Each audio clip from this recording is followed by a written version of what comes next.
ഇന്നിങ്ങനൊരു നല്ല കർമ്മത്തിന് ദൈവം ഒരു സാഹചര്യം തന്നു. അപ്പോൾ നമ്മളെല്ലാവരെയും ക്ഷണിച്ചു. ഇന്ന് ഞാൻ വിചാരിച്ചതിനേക്കാൾ കൂടുതൽ ജനത്തിൻ്റെ പങ്കാളിത്തം, ഒപ്പം മാധ്യമ സുഹൃത്തുക്കളോട് വലിയൊരു നന്ദി. കാരണം വെച്ച് കഴിഞ്ഞാൽ ഇത് കഴിഞ്ഞ തദ്ദേശ സ്വയംഭരണ തെരഞ്ഞെടുപ്പ് സമയത്താണ്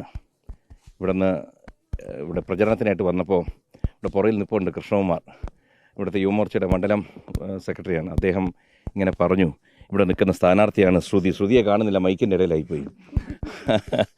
അപ്പോൾ ശ്രുതിയുടെ വീട് ഒന്ന് വന്ന് കാണണം.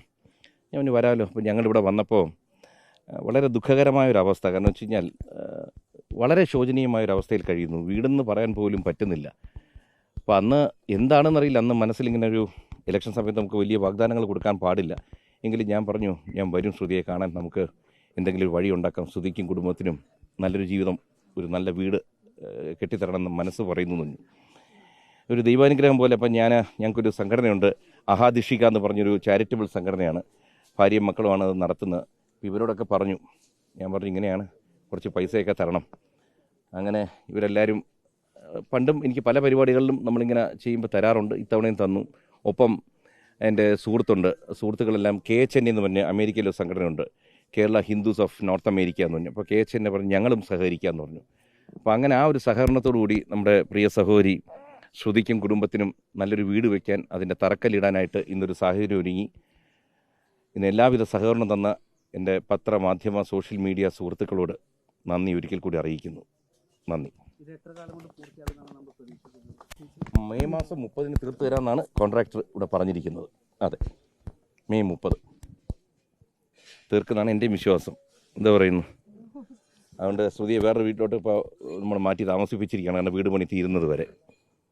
എനിക്ക് എൻ്റെ സ്വപ്നത്തിൽ ജീവിതത്തിലെ ഏറ്റവും വലിയൊരു കാര്യമാണെന്ന് നടന്നിരുന്നത്.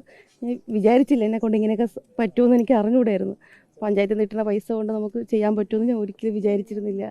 അതിൽ നിന്നും ഇത് കാണാൻ പറ്റതിനപ്പുറം എനിക്കും എൻ്റെ കുടുംബത്തിനും വളരെ വളരെ എനിക്ക് പറയാൻ വയ്യാത്ത രീതിയിലുള്ള സംഭവം നടന്നു.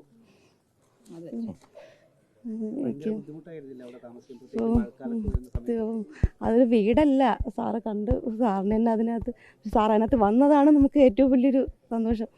ഞാൻ വിചാരിച്ചില്ല അങ്ങനെ പോലും നടക്കുമെന്നൊന്നും എനിക്ക് വിചാരിച്ചില്ല. എനിക്കൊന്നും പറയാൻ വയ്യ, അത്ര എനിക്ക് സന്തോഷം. ആ കുടുംബത്തിന് എൻ്റെ ജീവിതകാലം മൊത്തമുള്ളൊരു നന്ദി ഞാൻ പറഞ്ഞിരിക്കുന്നു. ഇത്ര വെള്ളവും വെള്ളത്തിൻ്റെ വെയിലായിരിക്കും, ടാർപ്പളത്തിൻ്റെ ഇടയിൽ കൂടെ എല്ലാം അതൊരു വെയിലായ മഞ്ഞായിരിക്കും. അങ്ങനെ പിള്ളേർക്കെന്നും ആശുപത്രിയിൽ പോകാനും ഒക്കെ ആയിരുന്നു. മഴയായ മഴയ്ക്കാണ് വീട്ടിനകത്ത് നിന്ന് വെള്ളം കോരിയാണ് നമ്മൾ കളഞ്ഞത്. എല്ലാം മീഡിയക്കാരെല്ലാം നമ്മളെ അത്രയും എല്ലാവരും എഴുത്ത് സഹായിച്ചിട്ടുണ്ട്. കുടുംബത്തിനോട് എൻ്റെ കുടുംബത്തിൻ്റെ വളരെ വളരെ നന്ദി ഞാൻ അറിയിച്ചുള്ളൂ. വലിയൊരു കടപ്പാടാണ് സാറിനും സാറിൻ്റെ കുടുംബത്തിനോടൊപ്പം.